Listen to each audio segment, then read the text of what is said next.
हर घंटा वो जो खड़ा रहता है यहाँ पे, तो देश का नुकसान है। अगर ये मिल गया ना, तुम्हारे पास सारी समस्या तुम्हारी खत्म हो जाएगी।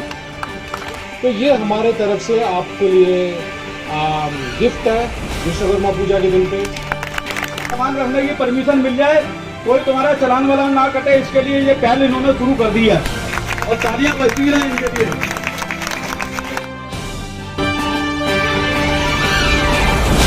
जी हाँ दोस्तों, अब नहीं रुकेगी गाड़ी, दौड़ेगा पहिया, बढ़ेगी आमदनी। जी हाँ दोस्तों, खुशखबरी है सभी ऑटो टैक्सी ड्राइवर भाइयों के लिए। अब आपकी आमदनी होगी डबल। कैसे होगी दोस्तों? दिल्ली के ऑटो रिक्शा संघ के महामंत्री राजेंद्र सोनी जी ने अपने ऑफिस पर राष्ट्रीय विश्वकर्मा दिवस मनाया और इसमें समस्त ऑटो चालकों को यहाँ पे बुलाया और ऑटो चालकों के साथ में दिल्ली की तमाम यूनियन लीडरों को भी यहाँ पे बुलाया गया था। और दोस्तों साथ में मुख्य अतिथि के रूप में देश के महान 2 प्रोफेसरों को यहाँ पे बुलाया गया था, जो देश की सबसे बड़ी संस्था IIT में प्रोफेसर हैं। उन्होंने दिल्ली के ऑटो टैक्सी ड्राइवर भाइयों को ये गिफ्ट दिया है, ये सौगात दी है, ये खुशखबरी दी है कि अब उनका रोजगार डबल होगा, उनकी गाड़ी नहीं रुकेगी, उनका पहिया दौड़ेगा। तो मैं धन्यवाद करता हूं ऑटो रिक्शा संघ के महामंत्री राजेंद्र सोनी जी का और साथ में मुख्य अतिथि का, जो यहाँ पर आए और हम ऑटो टैक्सी चालकों के रोजगार के बारे में उन्होंने रिसर्च किया और उन्होंने उपाय बताए कि अब हमारे ऑटो टैक्सी चालकों का जो रोजगार है वो डबल होगा। कैसे होगा दोस्तों, इस वीडियो में आपको देखने को मिलेगा। अगर आप ऑटो टैक्सी चलाते हैं तभी इस वीडियो को देखें और वीडियो को पूरा एंड तक देखें। वीडियो थोड़ी लंबी जरूर है, लेकिन इसमें आपके बहुत ही काम की चीजें बताई गई हैं कि आपका रोजगार कैसे डबल होगा। क्योंकि अभी के समय में दोस्तों हमारा ऑटो टैक्सी का रोजगार बिल्कुल खत्म होता जा रहा है। अगर आप अपने रोजगार को बढ़ाना चाहते हैं, डबल करना चाहते हैं, तो इस वीडियो को समय निकालकर पूरा देखें और सुने, क्योंकि ऐसी हस्तियां, ऐसी महान हस्तियां बार बार सुनने को नहीं मिलती हैं। क्योंकि इनका जो जीवन है काफी ज्यादा व्यस्त होता है, तो ये अपने व्यस्त जीवन में से कुछ कीमती समय निकालकर यहाँ पे आए, इसके लिए मैं इनका बहुत बहुत धन्यवाद देता हूँ। तो वीडियो को ज्यादा लंबा ना करते हुए चलिए सुनते हैं पहले राजेंद्र सोनी जी को, उसके बाद में हम सुनेंगे प्रोफेसर जयजीत भट्टाचार्य जी को और उसके बाद में हम सुनेंगे प्रोफेसर RK मित्र जी को। तो चलिए दोस्तों वीडियो जल्दी से शुरू करते हैं। और मैंने सर से भट्टाचार्य साहब हो गए, मित्तल साहब हो गए, मित्रा जी डॉक्टर, तो मैं पिछले 3-4 महीनों से इनके टेस्ट में था। मैं कहा सर हमारे ऑटो रिक्शा टैक्सी ड्राइवरों के लिए कुछ ऐसी आप सोचो, हमारे लोगों के लिए हमारा काम धंधा दिल्ली के अंदर खत्म होता जा रहा है। तो मैंने इनसे बहुत प्रार्थना करने के बाद इनको यहाँ इन्वाइट करा और अभी 1-2 बंदे और रह गए, वो भी स्वागत करेंगे, विकास जी और गोभी जी, वो थोड़े दिखे नहीं मेरे को। तो इनसे मैंने बहुत प्रार्थना करने के बाद आज इनको राष्ट्रीय विश्वकर्मा जयंती पे यहाँ बुलाया। इनके लिए जबरदस्त तालियां बजा के, खड़े होकर बजा के करो। अरे बहुत बड़े प्रोफेसर साहब बैठे हैं यहाँ पे तुम्हारे बीच में। तो इन लोगों से प्रार्थना करने के बाद ये आज हमारे बीच में है। इनका जितना मैं दिल से धन्यवाद करना चाहूँ उतना कम है। तो ये 2-4 इशू ऐसे थे, एक तो बैठ जाओ, कोई बात नहीं बैठो। एक तो आपको बताओ ऑल ओवर कंपनियां हैं और दूसरी रैपिड, ये हमारे लोगों का बिजनेस खत्म कर गई। खत्म करने के बाद फिर इनसे जब हमारी चर्चा हुई, ये कुछ अपने यूनियन वाले बैठे हैं, इनको भी पता है, चुनी लाल जी को भी पता है, मैंने इनको भी बताया था मैं कि ऐसे हम लोग कर रहे हैं। तो इन्होंने भी कहा बहुत अच्छी बात है। जैसे माल लोडिंग करते हैं ये मोटरसाइकिल पे, समझ गए, माल जैसे ले जाते हैं सवारी के गैर कानूनी तौर से टैक्सियों के अंदर सामान ढोना। और सर से ये मैंने जब प्रार्थना करी, मैं क्यों नहीं जब ऑटो रिक्शा वाले हुए, टैक्सी वाले हुए, वो सवारी छोड़ के जाएं, जब उनको बिजनेस नहीं मिलेगा, सवारी नहीं मिलेगी, क्यों नहीं वो सामान अपना कानूनी दर्जा उनको मिल जाए। जैसे सीट के नीचे तुम्हारा सामान आ जाए, सामान आने का कोई चालान ना कटे तुम्हारा, आप मोबाइल पे किसी का घर सामान छोड़ जाओ, वो पैसे ले लो अपने। तो ये हम लोग यहाँ प्रयास कर रहे हैं, ये आप लोगों के लिए काम हो जाए भारत सरकार से, स्टेट गवर्नमेंट से। और इनको जितना धन्यवाद करेंगे हम सारी यूनियन की तरफ से, वो हमारे लिए बहुत कम है। इन्होंने सोचा आप लोगों के लिए, और पहला राज्य दिल्ली है, दिल्ली के अंदर इन्होंने ये सोच के इसके पीछे काम शुरू कर दिया है। इनके लिए जबरदस्त तालियां, काम भी शुरू कर दिया हम लोगों ने। आपका बिजनेस चलेगा, सवारी नहीं मिलती, चलो भाई सामान लोड कर लो, तुम सीट के नीचे नीचे टैक्सी के पीछे आ जाएगा सामान, तो आपका 2 रुपए का बिजनेस और बढ़ जाएगा। क्योंकि जैसे आप जानते हो ओला ओवर रैप्टो वगैरह ना तो हमारा बिजनेस खत्म कर दिया दिल्ली के अंदर। तो हमारा भी यूनियन का कर्तव्य था कोई ना कोई हम ऐसा स्कीम लेके आए इनके साथ मिलके सर के, जो आपके लिए हम लागू करें। सरकार से लेना बहुत मुश्किल काम है। अभी ये बात मन के अंदर सोचना इतनी जल्दी ये काम नहीं होगा। अगर यदि ये होगा काम इनके सर के ऊपर होगा, इनके आशीर्वाद से होगा ये काम, मैं बता दूंगा आपको। ये बहुत अच्छा काम है। जितना हम धन्यवाद करेंगे इतना बुरा हमारे लिए। किसी ने तो आप लोगों के बारे में सोचा ना, हमारा बिजनेस चलेगा, अच्छा रहेगा, क्योंकि इनके पास समय बहुत कम था। ये बड़े कीमती समय निकाल के आपके बीच में आए हैं। और जी तो इन लोगों के पास टाइम नहीं होता, दुनिया भर का काम करना पड़ता है, पूरी दुनिया का, कोई दिल्ली नहीं है, पूरी दुनिया के अंदर ये काम करते हैं। और हमारा नसीब बहुत अच्छा है जो आज हमारे बीच में 17 सितंबर विश्वकर्मा जयंती पे ये हमारे पास आए हैं। और हमारे यूनियन के आग्रह से, यूनियन के लोगों ने बुलवाया इनको, ठीक है। तो भारतीय मजदूर संघ देश भर में आज विश्वकर्मा जयंती के रूप में मनाया जा रहा है। तो हमने भी ये सोचा भाई आज हम एक कार्यक्रम कर रहे हैं यहाँ पे, और इनके सहयोग से हो रहा है ये कार्यक्रम, ये सारा ना इनके सहयोग से हो रहा है। तो मैं दिल से बहुत बहुत धन्यवाद देता हूँ सर को, जो इन्होंने गरीबों के लिए सोचा है। धन्यवाद सोनी साहब।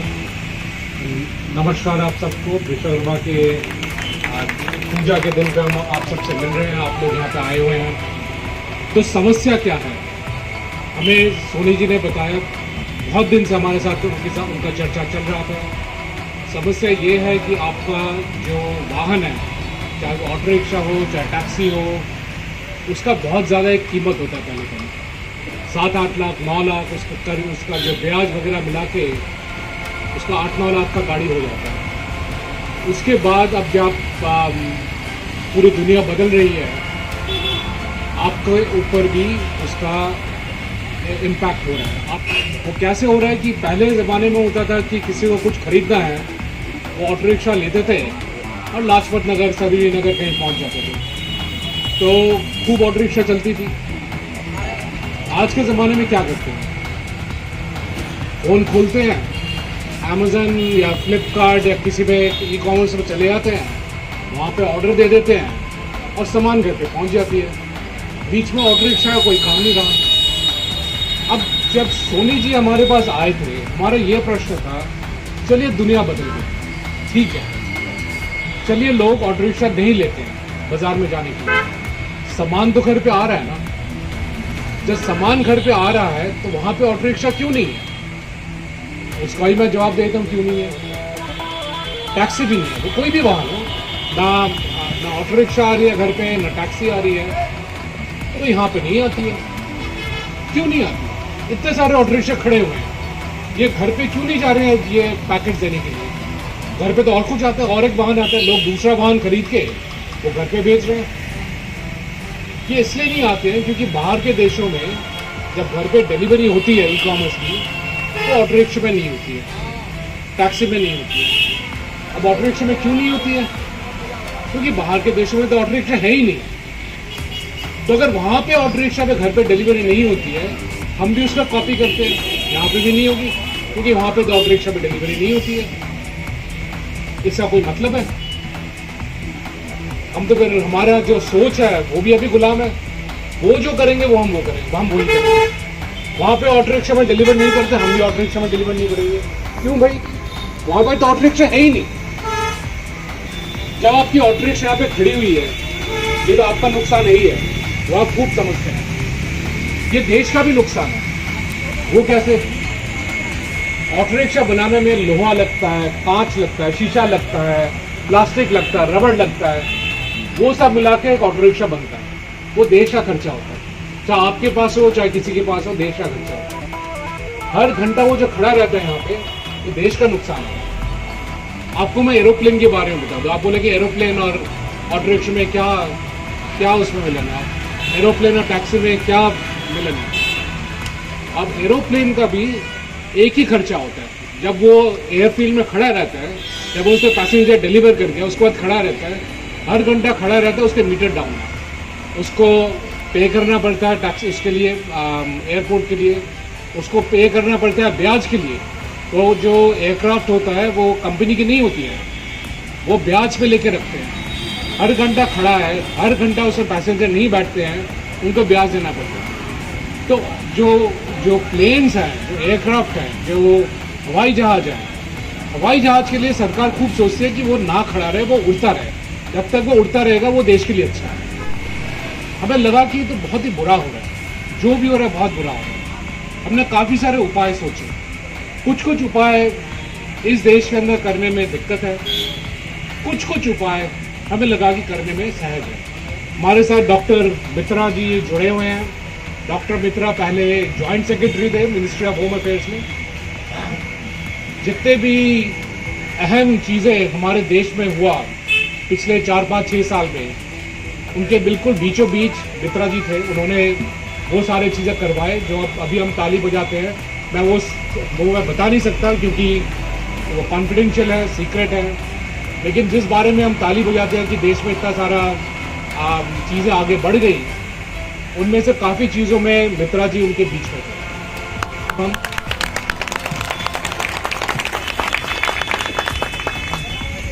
अब हम उनसे हमने सलामश ली कि क्या हो सकता है, क्या चीज़ें सरकार कर सकती है, क्या चीज़ें सरकार नहीं कर सकती है। तो इसमें ये निकला कि एक छोटा सा कानून है सेंट्रल मोटर व्हीकल्स एक्ट में, जिसमें आप अपना जो सामान है वो नहीं बेच सकते। आपको क्यों लगता है कि आप सामान नहीं ले सकते? अगर आप लेके जाएंगे किसी के घर पे तो क्या उखड़ जाएंगे, क्या होगा, क्या गलत है? आप कुछ गलत कर रहे हैं? नहीं। तो फिर आप क्यों नहीं ले सकते? क्योंकि जो आपको लाइसेंस दी गई है वो सेंट्रल मोटर व्हीकल्स एक्ट के अंदर दी गई है और उसमें लिखा गया है कि आप सिर्फ पैसेंजर उठा सकते हैं, आप सामान नहीं उठा सकते। क्योंकि सामान उठाएंगे तो बहुत डेंजरस हो जाएगा।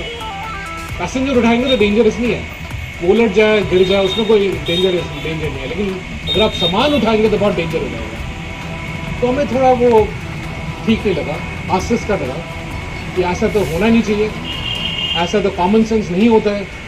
ये तो सबको पता है, इसमें कोई दो रूप तो हो नहीं सकता। तो फिर डॉक्टर मित्रा ने हमारा मीटिंग हमारे जो ministry of road transport and highways है उनके साथ मीटिंग करवाई। हमारा उनके साथ चर्चा हुआ। डॉक्टर मित्रा हम गए, ये प्रस्ताव लेके गए कि ये तो छोटा सा कानून है, इसको आप बदल सकते हैं, लाखों ऑटो रिक्शा ड्राइवर और टैक्सी ड्राइवर्स का भला हो जाएगा। अब उसमें ये भी बात है कि जैसे आपका इंश्योरेंस है, एम्प्लॉय स्टेट इंश्योरेंस है, जो फैक्ट्री वर्कर्स को मिलता है, बाकी सबको मिलता है, आपको मिलता है? नहीं मिलता। क्यों नहीं मिलता? आप भी तो काम कर रहे हैं, आप भी देश के लिए काम कर रहे हैं। अगर आप पैसेंजर्स उठा रहे हैं तो देश के लिए काम हो रहा है, तो आपको क्यों नहीं मिलता? तो इसमें जो हमें बताया गया कि अगर आप गिग वर्कर बन जाते हैं। अब गिग वर्कर क्या होता है? गिग वर्कर ये होता है कि जो एम्प्लॉयमेंट में नहीं होता है, लेकिन जब बुलाया जाए वो काम करते हैं और फिर वापस चले आते हैं। तो हमारा तो ये रहा था कि आप तो गिग वर्कर हैं। अगर आप गिग वर्कर हैं तो गिग वर्कर के जितने भी कानून हैं वो उस पर लागू होना चाहिए आपको। उसमें ये कानून भी है कि आप एसी के अंडर आ जाओगे अगर आप गिग वर्कर हैं। वो कुछ प्रदेश में है, कर्नाटका में है, राजस्थान में है, लेकिन ऑटो रिक्शा ड्राइवर्स उसमें आ नहीं रहे।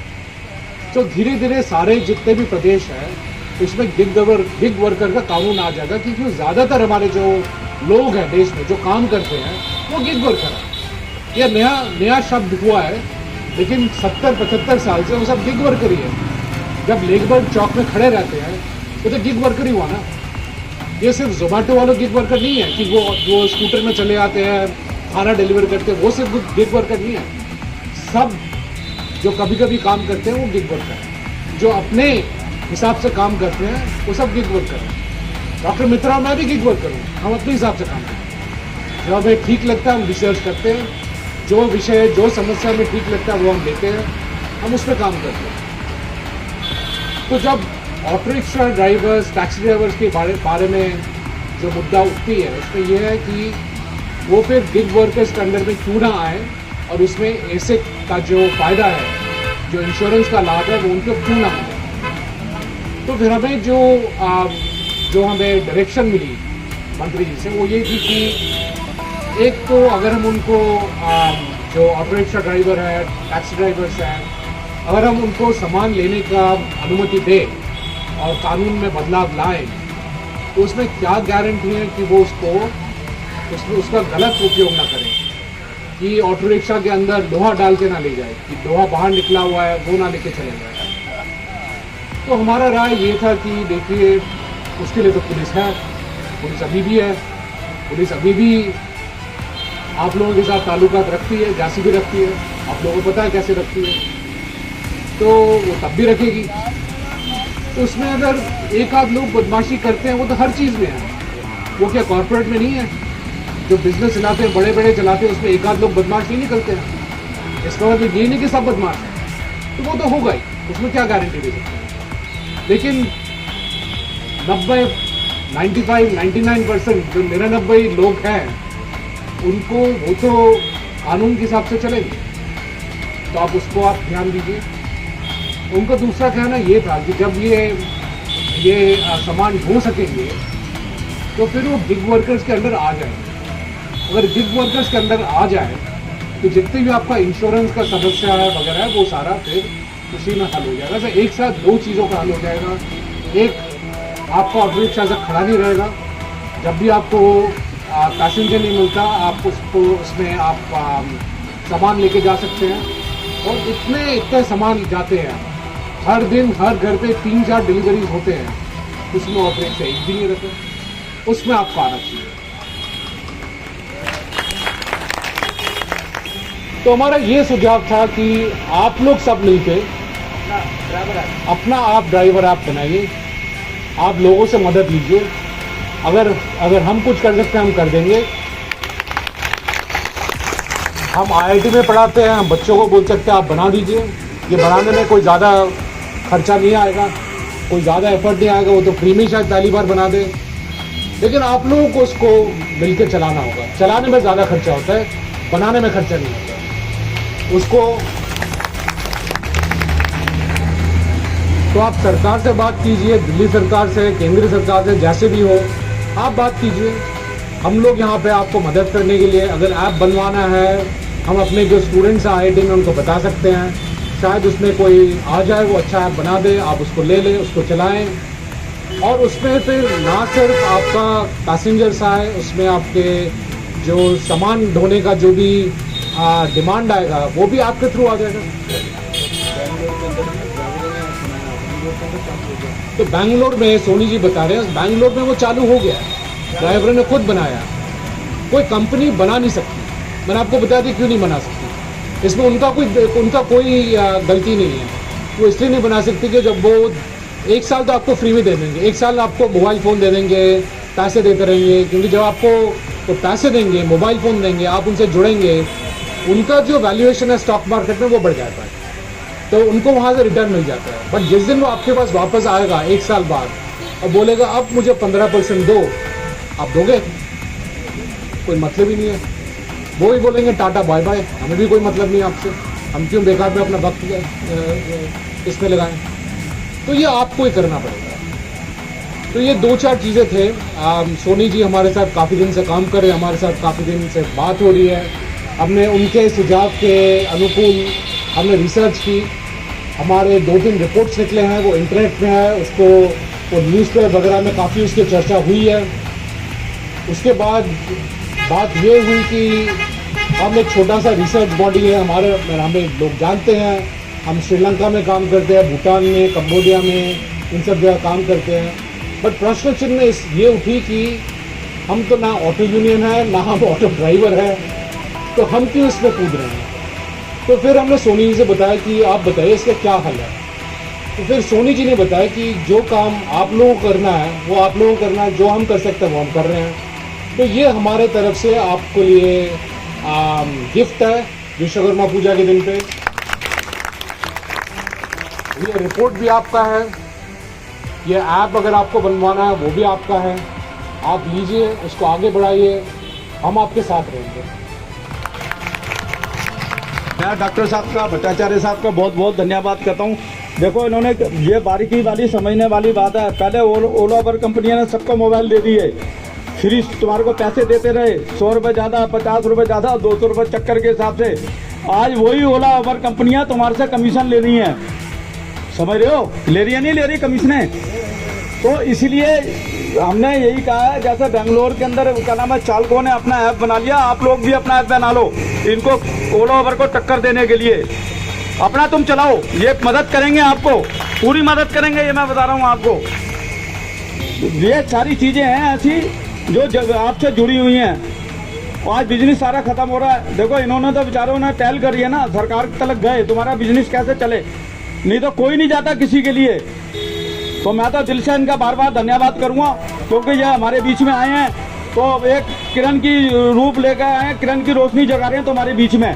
अगर ये सामान रखने की परमिशन मिल गई तुम्हारे को, ये बताइए प्राइवेट जो गाड़ियां चल रही हैं क्या नाम है टू व्हीलर मोटरसाइकिलें वगैरह सारी रद्द हो जाएंगी अगर तुम्हारे को परमिशन मिल गई तो।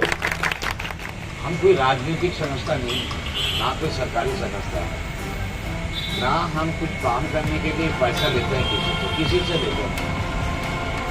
जैसे प्रोफेसर भट्टाचार्य प्रोफेसर है IIT दिल्ली, मैं भी प्रोफेसर हूँ दूसरा IIT। तो हमारा एक पैशन है कि हम ऐसा कुछ करें जिसमें साधारण आदमी को बेनिफिट हो जाए। तो हमें जब ये लगा ओला उबर का स्टडी हम कर रहे थे कि इसका इम्पैक्ट क्या है, तो हमको ये रिसर्च में पता चला कि ये आपको एडवर्सली इम्पैक्ट कर रहे हैं। तो ये आइडिया हमारा आती, हमने सरकार से जाने से पहले IIT दिल्ली से रिसर्च कराया, देखा कि कितना सुरक्षित है ये माल बहने का काम। तो उन्होंने सर्टिफाई कर दिया कि बिल्कुल सुरक्षित। कभी हम मंत्री के पास गए, मंत्री हमें सुना भी और हमें उम्मीद रखते हैं कि अगर हम ठीक ठाक से इसको प्रेजेंट कर पाए तो ये आज नहीं तो कल हो जाएगा। जैसे सोनी साहब ने कहा, सरकार में कुछ करना बहुत मुश्किल काम है, बट सरकार में मैं 40 साल रह चुका हूँ। सरकार ऐसा कुछ नहीं है, सरकार भी संवेदनशील होते हैं और हम जैसे आदमी कर हैं, अगर कोई चीज़ में कोई कम है तो सरकार उसको ड्राइव करते हैं, ऐसा नहीं है। तो इसीलिए आप लोगों का बीच में उन्होंने बुलाया तो हम लोग आ गया। मैं सोचा आप लोगों को इज्जत करें, आपको थोड़ा पढ़ाई करते हैं। तो इस शुभकामना के साथ और आपका कोऑपरेशन मानते हुए मैं आपको फिर दोबारा धन्यवाद करना चाहता हूँ। मैं हमारा जो सोनी साहब है उनके पास मैंने काफ़ी बार आ चुका हूँ, उन्होंने हर बार मुझे इस तरह से कॉर्डियल के साथ रिसीव किया, मैं पर्सनली उनके साथ ग्रेटफुल हूँ। थैंक यू सोनी साहब। सर के बारे में बता दूं, ये होम सेक्रेटरी रह चुके हैं भारत सरकार के अंदर। होम सेक्रेटरी का मतलब समझते हो, पुलिस विभाग पूरे भारत का। तो रिटायर हो चुके हैं, आप ये समाज सेवा का काम कर रहे हैं और हमारे लिए बहुत अच्छी बात है जब हमारे बीच में ऐसे ऐसे लोग आए हैं जो आप लोगों के लिए काम कर रहे हैं। सर मैं 2-4 लोग और रह गए हमारे, तो वो भी जरा फूल मालाओं से आपका अभिनंदन कर देंगे। एक पवन जी हैं, एक जगदीश प्रधान जी हैं और एक जो उपाध्याय जी हैं और एक भवानी शंकर जी, जो चारों इधर आ जाओ, और एक विनय सिंह जी आ जाओ। पवन जी पहले आप करो इधर से। तो दोस्तों इस तरह से स्वागत समारोह करते हुए तमाम यूनियन लीडर और हमारे ऑटो ड्राइवर भाई, जो वहाँ पे मुख्य अतिथि डॉक्टर जयजित भट्टाचार्य जी आए हुए थे और डॉक्टर RK मित्रा जी आए हुए थे, उनका हमारे सभी ड्राइवर भाइयों ने स्वागत किया, फूल माला पहनाई। और जो भी हमारे वहाँ पे ऑटो यूनियन के लीडर थे उन्होंने भी उनका फूल मालाओं से स्वागत किया।